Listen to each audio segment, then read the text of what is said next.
Төгс хүчит Бурхны үгийн уншилгын дээжис.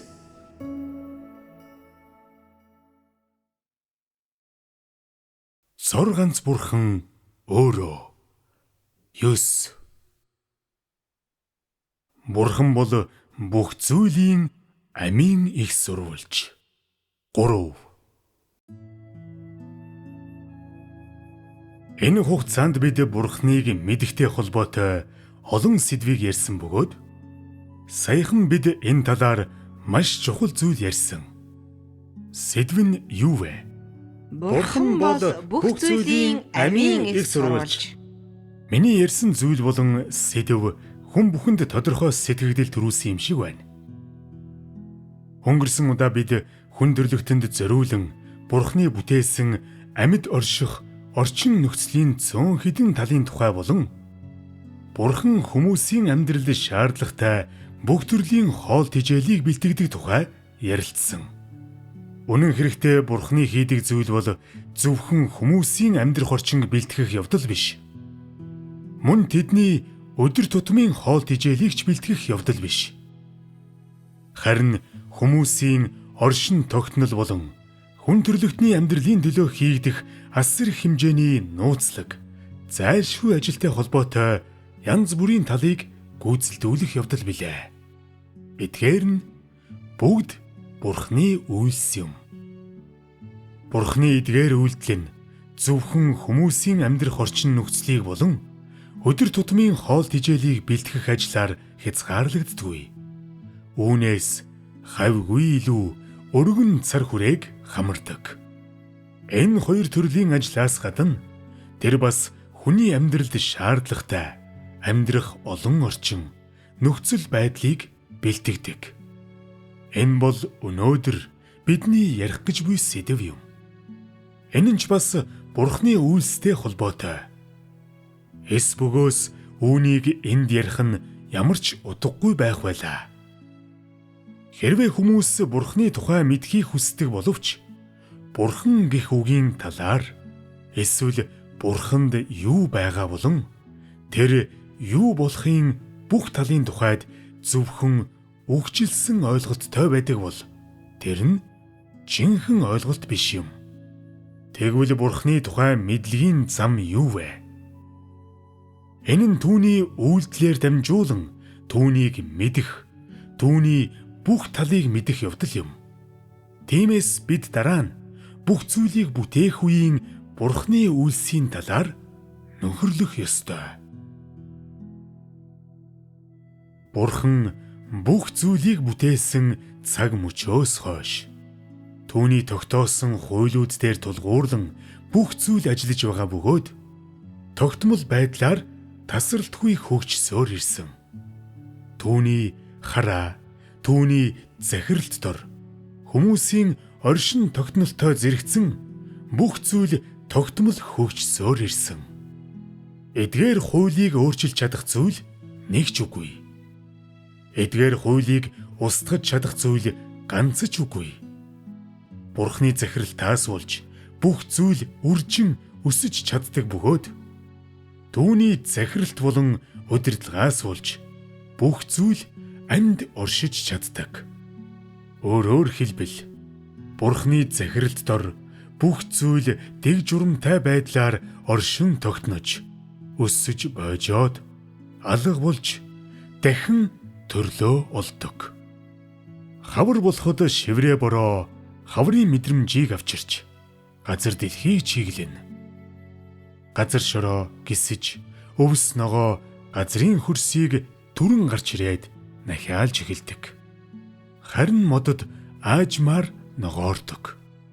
Энэ бүх амьд зүйл газар дэлхийд шинэхэн ирж хүч авчирдаг. Энэ бол бүх зүйлийн өссөн үржиж буй дүр зураг юм. Мөн бүх төрлийн амьтад ичээнээ сайн гарч хаврын дулаан элчийг мэдэрч шинэ жилийг эхлүүлдэг. Бүх зүйл зуны туршид халуунд нарлаж улирлаа даган ирсэн дулааныг эдэлдэг. Тэд хурдан ургаж томордог. Мод, өвс, ногоо гэд бүх төрлийн ургамал маш хурдан ургаж цэцэглэж жимсэлдэг. Хүмүүсийг оролцуулаад бүх зүйл зуны туршид маш завгүй байдаг. Намрын улиралд бороо намар цагийн сэрүүнийг авчирч төрөл бүрийн амьтад ургац хураалтын улирал ирснийг мэдэрч эхэлдэг. Бүх бүтээл үр жимсээ өгч хүмүүс өвлийн хоол хүнсээ бэлтгэхийн тулд янз бүрийн эн жимсийг хурааж эхэлдэг.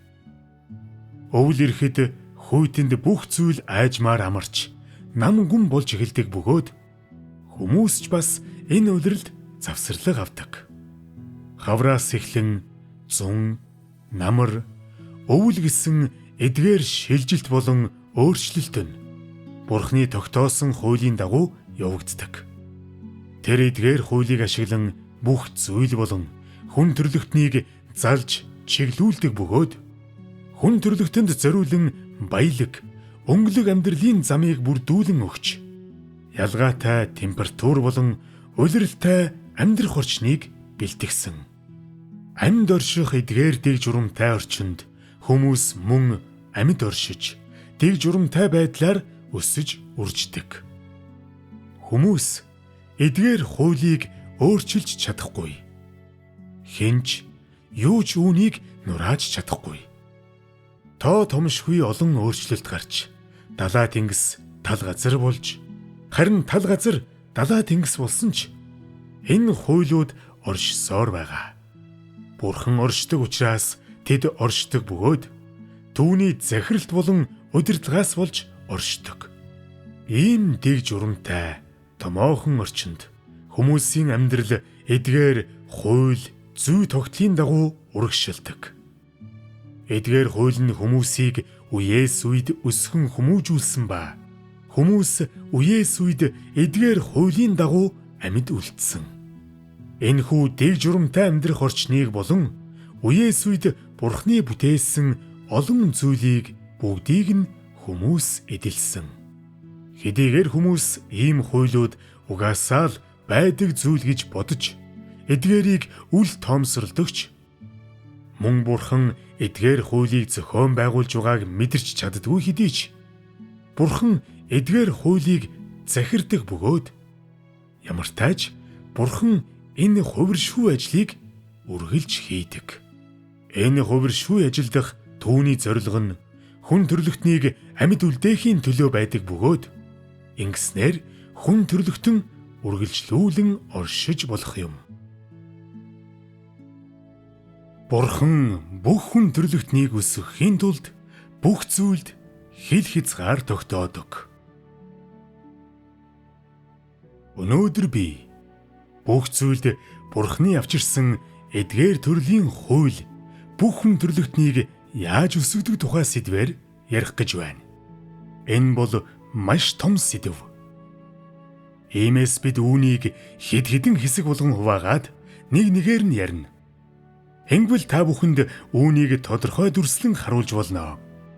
Ийм маягаар та нарын хувьд ухаарахад илүү амархан байх ба та нар үүнийг айжмаар ойлгож чадна. Нэгдүгээрт Бурхан бүх зүйлийг бүтээх үедээ уул тал, цөл, толгод, гол, нууруудад хил хязгаар тогтоосон. Газар дэлхий дээр уул тал, цөл, толгод болон янз бүрийн усны их байдаг. Тэдгээр нь өөр газар зүйн тогтц биш гэж үү? Бурхан өөр төрлийн энэ бүх газар зүйн тогтцын хооронд хил хязгаар тогтоосон. Хил хязгаар тогтооно гэж хэлээд байгаа маань уус өөрийн гэсэн хязгаарлалтай. Тал газар өөрийн гэсэн хязгаарлалтай. Элсэн цөл тодорхой цар хүрээтэй. Толгод тогтсон газартай гэсэн үг юм. Мөн гол мөрөн, нуур зэрэг усны ундрагад тогтсон хэмжээ гэж бий. Өөрөөр хэлбэл Бурхан бүх зүйлийг бүтээх үедээ юм бүхнийг маш тодорхой хуваасан. Уулын радиус хэдэн километр байх. Цар хүрээ нь ямар байхыг Бурхан аль хэдийн тодорхойлсон. Тэр бас тал газрын радиус хэдэн километр байх. Цар хүрээ нь ямар байхыг тодорхойлсон юм. Бүх зүйлийг бүтээхдээ тэр элсэн цөлийн хил хязгаар, толгодын хүрээ, эзлэх хувь хэмжээ тэд юутай хиллэх вэ гэдгийг ч бас тодорхойлсон. Энэ бүгдийг тэр тодорхойлсон юм. Тэр гол мөрөн нуурыг бүтээх үедээ тэдний цар хүрээг тогтоосон. Тэдгээр нь өөр өөрийн гэсэн хил хязгаартай байдаг. Энэ хил хязгаар гэдгийг хэрхэн ойлгож байна вэ? Бурхан бүх зүйлд зориулсан хууль тогтоосноор хэрхэн бүх зүйлийг захирдаг тухай бид дөнгөж сая ярилцлаа. Өөрөөр хэлбэл уулсын цар хүрээ, хил хязгаар нь дэлхийн эргэлт эсвэл цаг хугацаа өнгөрч буйгаас шалтгаалan тэлэх юм уу, багасна гэж байхгүй. Энэ нь тогтсон байдаг. Энэ тогтсон гэж хэлж байгаа зүйл бол Бурханы захиралт юм. Тал газрын тухайд цар хүрээ нь ямар байх, юутай хиллэх вэ гэдгийг Бурхан тогтоосон байдаг. Тэд хил хязгаартай бөгөөд тал газрын дунд нэг овон товон дур зоргоороо гараад ирэхгүй. Тал газар гинэт уул болон хувирахгүй. Ийм юм болохгүй. Бидний дөнгөж сая ярьсан хууль, хил хязгаар гэдэг нь үүнийг хэлж байгаа юм. Элсэн цөлийн тухайд бол бид энд элсэн цөл юм уу? Өөр бусад газар зүйн тогтоц эсвэл газар зүйн байршлын чиг үүргийг ярихгүй. Харин хил хязгаарыг нь л ярина. Бурханы захиралт дор элсэн цөлийн цар хүрээч мөн тэлэхгүй. Учир нь Бурхан үүнд хууль болон цар хүрээг нь өгсөн. Гадаргын талбай хэр том байх, үүрэг нь юу болох, юутай хиллэх, хаан байрлах зэргийг Бурхан аль хэдийн тогтоосон байдаг. Энэ нь цар хүрээнээс хитэрч гарахгүй, байрлалаа солихгүй, дур зоргоороо хэмжээгээ тэлэхгүй. Хэдийгээр гол, нуурууд зэрэг усны урсгал бүгд дэг журамтай, зогсолтгүй урсдаг боловч тэд хизээж цар хүрээнээс гарах юм уу, хил хязгаарыг давна гэж байхгүй. Тэд бүгд нэг чиглэлд дэг журамтайгаар урсаж, урсах ёстой чиглэл рүүгээ урсдаг. Тиймээс Бурханы захиралтын хуулийн дор ямар ч гол, нуур, дэлхийн эргэлт, цаг хугацаа өнгөрч буйгаас шалтгаалan дур зоргоороо хатаж ширэгдэггүй. Эсвэл урсгалын чиглэл, хэмжээгээ дур зоргоороо өөрчилдөггүй. Энэ бүгд Бурханы атганд байдаг. Өөрөөр хэлбэл энэ хүн төрлөختний дунд Бурханы бүтээсэн бүх зүйл өөрсдийн гэсэн тогтсон байршил, талбай, хил хязгаартай байдаг. Бурхан бүх зүйлийг бүтээх үед тэдний хил хязгаар тогтоогдсон бөгөөд эдгээрийг дур зоргоороо өөрчилж, шинчилж, хувиргаж болохгүй гэсэн үг. Дур зоргоороо гэж юуг хэлээд байна вэ? Энэ нь тэдний анхны хэлбэр, дэлхийн цаг агаар, температур, эсвэл эргэлтийн хурдаас шалтгаалan санамсаргүй байдлаар шилжиж, тэлж, өөрчлөгдөхгүй гэсэн үг. Тухайлбал, уул гэхэд өөрийн гэсэн тодорхой өндөртэй, тодорхой хэмжээний ургамалтай байх бөгөөд бэлэн тодорхой хэмжээний газрыг эзэлж, далайн түвшнөөс дээш тодорхой өндөрт байрладаг. Энэ бүгдийг Бурхан төлөвлөж, тооцоолсон бөгөөд үүний өндөр юм уу хэмжээг дур зоргоороо өөрчилдөггүй. Тал газрын хувьд гэвэл хүн төрлөختний дийлэнх нь тал газар дээр оршин суух бөгөөд цаг агаарын ямар ч өөрчлөлт тэдний оршин буй гадаргын талбай эсвэл оршин тогтнолын үндсэнд нөлөөлөхгүй.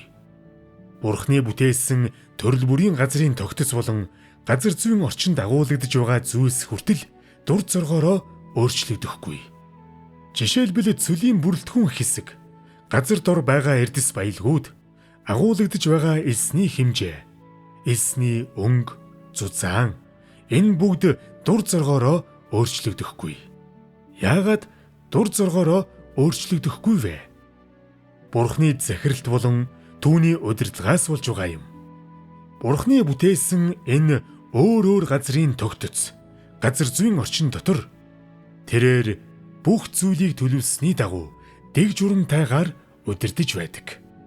Тиймээс ч энэ бүх газар зүйн орчин Бурхныг бүтээснээс хойш хэдэн мянган жил, хэдэн 10,000 жил оршсоор байна. Тэд бүгд өөрсдийн үүргийг гүйцэтгсээр байгаа. Хэдийгээр тодорхой цаг хугацаанд галт улс дэлбэрч, тодорхой цаг хугацаанд газар хөдлөлт тохиолдож, газар шороонд томоохон шилжилт гардагч, Бурхан альва газар зүйн тогтцын анхны чиг үүргийг ерөөсөө алдагдуулахгүй. Зөвхөн Бурханы удирдлага болон эдгээр хуулийг барьж байгаа түүний захиралтаас болж энэ бүх зүйл хүн төрлөختний эдэлж харж байгаа энэ бүх зүйл газар дээр дэг журамтайгаар амьд оршиж чаддаг. Тэгвэл газар дэлхий дээр оршдог янз бүрийн энэ бүх газар зүйн тогтцыг Бурхан яагаад ийм байдлаар удирддаг юм бэ? Зорилго нь гэвэл ингэснээр янз бүрийн газар зүйн орчинд амьдардаг амьд зүйлс бүгд тогтвортой орчинтой болох бөгөөд тэд тухайн тогтвортой орчинд үргэлжлүүлэн амьдарч өссөн үржиж чадна. Энэ бүх зүйл хөдөлгөөнтэй, хөдөлгөөнгүй, амьсгалдаг хийгээд амьсгалдаггүй бүхэн нь хүн төрлөختний амьд орших онцгой орчныг бүрдүүлдэг. Зөвхөн ийм төрлийн орчин л хүмүүсийг үеэс үед тижээн тэтгэж чадах бөгөөд зөвхөн ийм орчин л хүмүүст үеэс үед амар тайвнаар үргэлжлэн амьдрах боломжийг өгдөг. Миний дөнгөж сая ярьсан зүйл бол жаахан том сэдэв. Иймээс амьдралаас чинь баг зэрэг хол хөндий санагдаж магадгүй боловч та нар ойлгож чадна гэж би итгэж байна. Тийм үү? Өөрөөр хэлбэл бүх зүйлийг захирах Бурханы хууль бол чухал, маш чухал шүү. Бүх зүйл эдгээр хуулийн хүрээнд өсдөхийн урьдчилсан нөхцөл юу вэ? Энэ нь Бурханы захиралтаас болдог. Бурханы захиралтаас болж бүх зүйл түүний захиралтын хүрээнд өөрсдийн чиг үүргийг гүйцэтгэдэг. Тухайлбал уус ой модыг тижээдэг. Харин эргээд ой мод нь үүн дотор амьдардаг янз бүрийн шувууд болон араатан амьтдыг тижээж хамгаалдаг. Тал газар бол хүмүүс ургац тариалахад зориулсан. Мөн шувууд болон зэрлэг амьтдад зориулан бэлдсэн газар. Энэ нь хүн төрлөختний ихэнх хэсгийг тэгш газар дээр амьдрах боломжоор хангаж хүмүүсийн амьдралд тав тухыг өгдөг. Тал газарт мөн бэлчээрийн тал, асар хэмжээний хээр тал багтана. Хээр тал бол дэлхийн ургамлын бүр хөвч юм. Тэдгээр нь хөрсийг хамгаалж, хээр талд амьдарч байгаа үхэр, хонь, адууг тижээдэг. Элсэн цүлч бас өөрийн гэсэн үүрэгтэй. Энэ бол хүмүүс амьдрахад зориулсан газар биш. Үүний үүрэг нь чийгтэй агаарыг хуурай болгох юм. Гол, нуурын урсгал нь хүмүүсийн ундны усанд тохиромжтой байдаг. Урсаж байгаа газар бүрд нь хүмүүс уух устай байж бүх зүйлийн усны хэрэгцээ таатаяа хангагдана. Энэ бол янз бүрийн газар зүйн тогтцод зориулан Бурханы тогтоосон хил хязгаар юм. Бурханы тогтоосон эдгээр хил хязгаараас болж төрөл бүрийн газар зүйн тогтцсон амьдрах өөр орчныг бий болгосон. Амьдрах эдгээр орчин нь төрөл зүйлийн шувууд, араатан амьтдад таарч тохирсон байх бөгөөд түүнчлэн амьд орших орон зайг өгсөн. Үнээс үүдэн төрөл бүрийн амьд зүйлийн амьдрах өөр орчны хил хязгаарууд гарч ирсэн. Бидний дараа нь ярих гэж буй хоёр дахь зүйл энэ юм. Юун дөрөнд жигүүртэн шувууд, араатан амьтад, шавж хорхойнууд хаана амьдардаг вэ? Тэд оймод болон төгөлд амьдардаг уу? Энэ нь тэдний төрлөх нутаг. Иймээс газар зүйн өөр орчинд хил хязгаар тогтоохоос гадна Бурхан бас төрөл зүйлийн жигүүртэн шувууд, араатан амьтад, загас, хорхой шавж болон бүх ургамалд хил хязгаар тогтоосон. Тэр бас хууль тогтоосон. Газар зүйн өөр орчны хоорондын ялгаа болон янз бүрийн газар зүүн орчны оршин тогтнолоос болж өөр төрлийн жигүүртийн шувууд, араатан амьтад, загас, хорхоо шавж болон ургамлын амьдрах орчин нь ялгаатай байдаг. Жигүүртийн шувууд, араатан амьтад, хорхоо шавжууд янз бүрийн ургамлын дунд амьдардаг. Загас усанд амьдардаг бөгөөд ургамал их газарт ургадаг. Их газар нь уул, тал газар, толгодууд гэх мэт янз бүрийн газруудыг агуулдаг. Тиймээс жигүүртэн шууд болон араатан амьтад өөрийн гэсэн тогтсон төрлөх нутагтай болмогцоо хаасайгүй хэсэн тэнүүжлэхгүй. Тэдний төрлөх нутаг бол ой мод ба уулс. Хэрв нэг өдөр тэдний төрлөх нутаг сүйдвэл дэг журам нь эмх замбраагүй болно. Энэхүү дэг журам эмх замбраагүй болмогц үр дагавар нь юу байх вэ? Хэн хамгийн дөрөнд хохирох вэ? Хүн төрлөختөн. Энэ бол хүн төрлөختөн. Бурхны тогтоосон энэ хууль хязгаарын дотор та нар ямар нэгэн жигтэй үзэгдэл олж харсан уу? Тухайлбал заан, санаандгүй элсэн цөлд зүгээр л хэсүүжилж байхыг та нар харж байсан уу?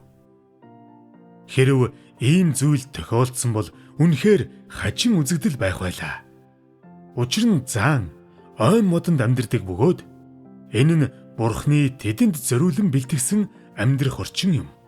Тэдэнд өөрсдийн гэсэн амьдрах орчин, өөрсдийн гэсэн тогтсон гэр байхад яах гэж хаа хамаагүй хэсүүчлэх вүлээ. Арслан эсвэл бар далайн эрэгт хэсүүчлэн явахыг харсан хүн байна уу? Байхгүй. Тийм үү? Арслан барын гэр нь ой шугуй болоод уулс. Далаа тэнгисийн халим, авраг загас, элсэн цөлд дими сэлгүүцгийг харсан хүн байна уу? Хэн ч хараагүй. Тийм биз? Халим, авраг загас далаа тэнгисийг гэрээ болгодог. Хүний амьдрах орчны тухайд гэвэл хүрэн баавгатай зэрэгцэн амьдардаг хүмүүс байдгүй. Гэрийнхэн гадаа болон дотор тогос юм уу, бусад жигүүртэн шуудаар байнга хүрээлүүлж байдаг хүмүүс байдгүй. Бүргэд эсвэл зэрлэг галуу сармагчтай тоглож байхыг харсан хүн байна уу? Үгүй. Эдгээр нь бүгд жигтэй үзэгдэл байх байсан юм. Сонсоход тун жигтэй, сонин үзэгдэл шиг санагдах зүйлсийг ярьж байгаагийн минь шалтгаан нь Бурхны бүтээсэн бүх зүйл нэг газар тогтсон байршилтай. Эсвэл хамраараа амьсгалж чадах эсхээс үл хамааран бүгд өөрсдийн гэсэн амьдралын хуультай гэдгийг та нарт ойлгуулахын төлөө юм. Бурхан эдгээр амьд зүйлийг бүтээхээс хамаагүй өмнө тэдэнд зориулсан төрлөх нутгийг, амьдрах орчныг бэлтгэсэн. Эдгээр амьтан нь өөрсдийн гэсэн тогтсон амьдрах орчин, өөрсдийн гэсэн хоол хүнс, өөрсдийн гэсэн тогтсон төрлөх нутаг, амьдрахад тохиромжтой өөрсдийн гэсэн тогтсон газар, амьд оршиход нь тохирсон цаг агаар бүхий газартай байдаг. Тийм маягаар тэд хаа сайгүй хэсүүжлэхгүй, эсвэл хүн төрлөختнийг амьд оршиход нь хор хөнөөл учруулахгүй, амьдралд нь нөлөөлөхгүй байдаг. Бурхан ингэж бүх зүйлийг удирдан хүн төрлөختнийг амьдрах хамгийн сайхан орчноор хангадаг. Бүх зүйлийн дунд орших амьтан бүр нь өөрсдийн гэсэн амьдрах орчинд амийг тэтгэх хоол хүнстэй байдаг. Тийм хоолтой болохоор тэд амьдрах уугуул орчиндоо суурин байдаг. Тийм орчинд тэд Бурхны өөрсдөд нь зориулан тогтоосон хуулийн дагуу амьд оршсоор, үржиж өссөөр, үргэлжлэн оршсоор байдаг. Ийм хууль байгаа учраас Бурхан урдаас тогтоосон учраас бүх зүйл хүн төрлөختөнтэй эв зохицолтой амьдардаг бөгөөд хүн төрлөختөн бүх зүйлтэй хамт харилцсан хамааралтайгаар зэрэгцэн оршдог. Бурхан бүх зүйлийг бүтээж тэдэнд хил хязгаар тогтоосон. Тэдний дунд тэрээр бүх төрлийн амьтай зүйлсийг тижээдэг. Бүх төрлийн амьтай зүйлийг тижээж байх зуура тэр бас хүмүүст зориулан амьдрах өөр өөр арга замыг бэлдсэн. Иймээс л хүмүүст амьд орших цор ганц арга зам байдаггүй. Мөн амьд орших цор ганц төрлийн орчин байдаггүй гэдгийг чи харж болно. Бид өмнө нь Бурхан хүмүүст зориулан өөр өөр төрлийн хоол хүнс болон усны нөөцийг бэлддэг тухай ярьсан. Энэ нь хүн төрлөختний махан биеийн ам үргэлжлэн орших боломжийг олгодог шийдвэрлэх чухал зүйл юм. Гэхдээ энэ хүн төрлөختний дундаас бүх хүн үр тариагаар ам зуудаг юм биш.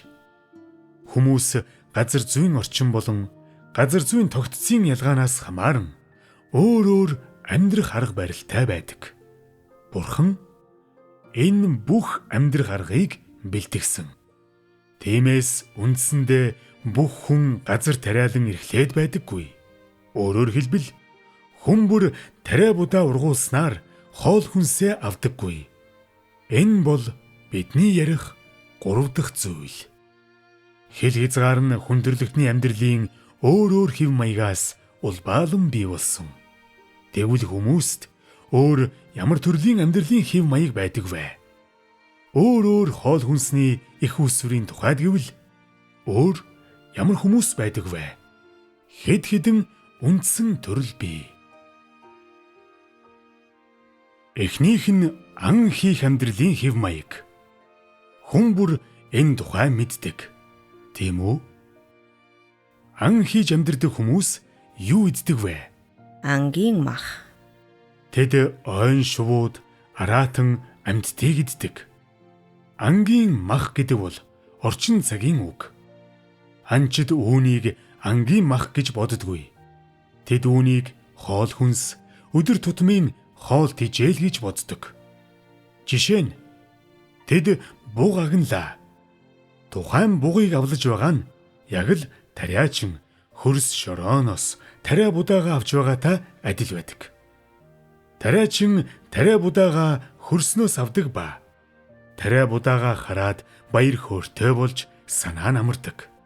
Гэр бүл нь эдэх тариа будаатай болсон тул өлсөхгүй. Түүний сэтгэл санаа амарч, сэтгэл нь хангалуун болдог.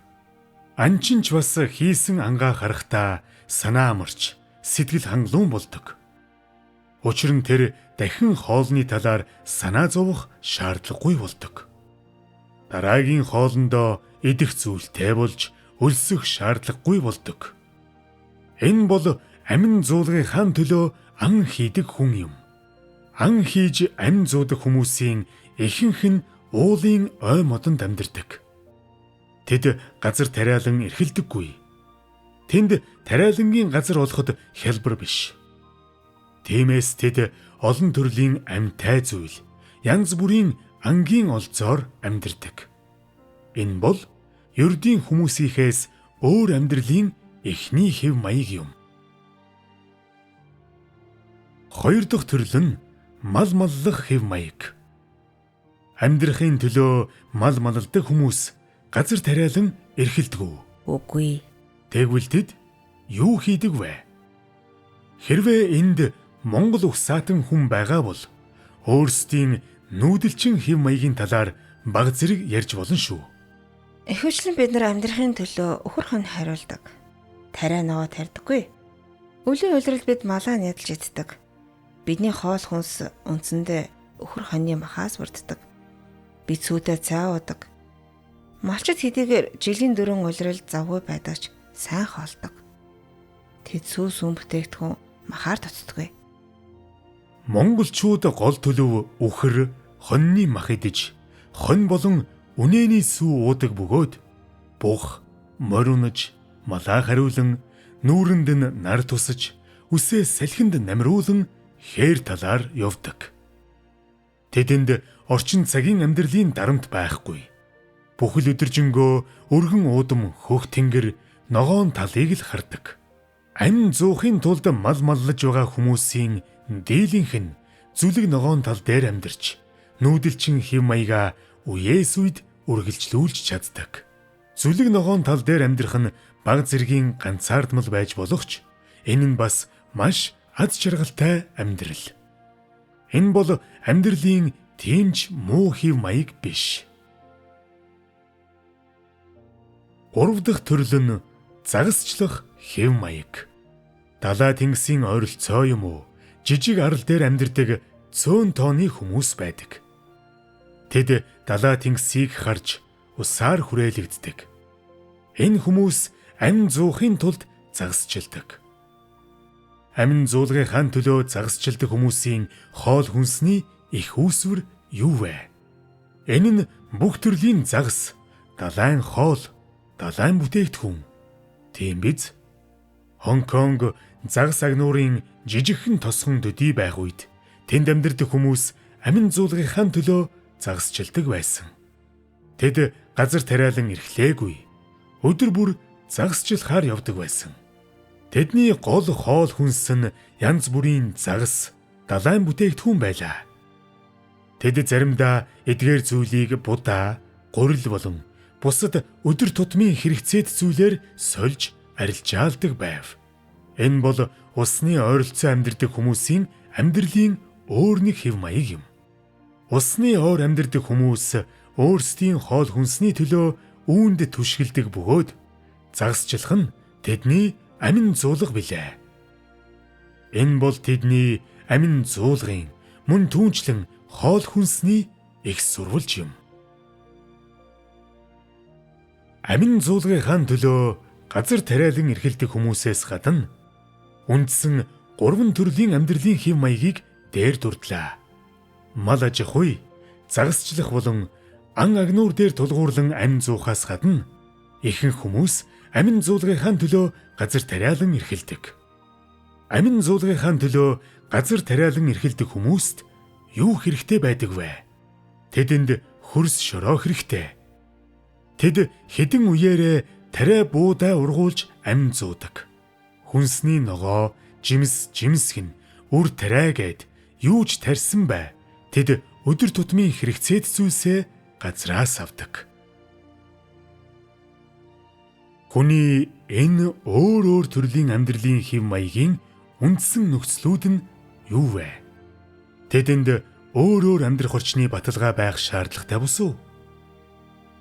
Өөрөөр хэлбэл хэрвээ ан хийж амьдардаг хүмүүс уулын оймод, жигүүртэн шувууд, араатан амьтдаа алдах юм бол амин зуулгынх нь их сурвалж байхгүй болно. Тэгээд энэ угсаатан ийм төрлийн хүмүүсийн явах зүйчийг тодорхойгүй болж тэд бүр устан үгүй болчих магад юм. Амин зуулгынхаа төлөө мал аж ахуй эрхэлдэг хүмүүс юунд найддаг вэ? Тэдний үнэхээр найддаг зүйл нь мал биш. Харин мал сүргийн амьдрах орчин буюу бэлчээрийн тал газар юм. Хэрв бэлчээр байгаагүй бол тэд мал сүргээ хаана бэлчээх байсан бэ? Үхэр хонь нь юу идэх вэ? Мал байхгүй бол нүүдэлчин ард түмэн амин зуух зүйлгүй болно. Амжиргааны их үүсвэргүй бол тийм хүмүүс хаашаа явах билээ?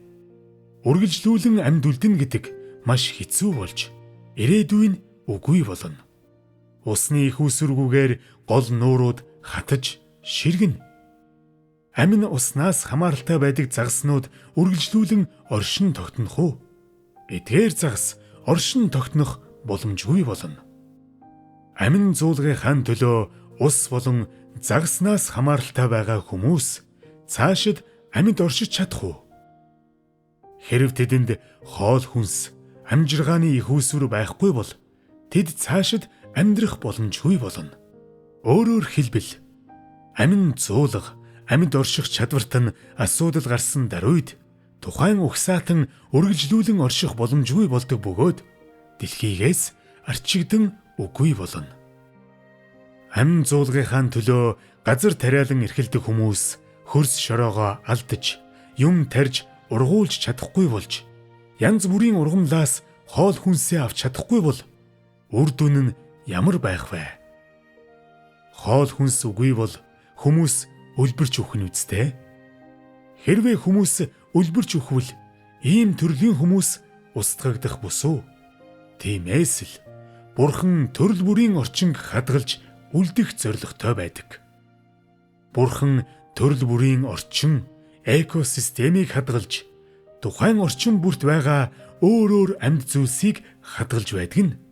Бүх төрлийн хүмүүсийг өсгөж, газар зүйн өөр өөр орчинд амьдардаг хүмүүсийг өсгөн үржүүлэх ганц зорилготой.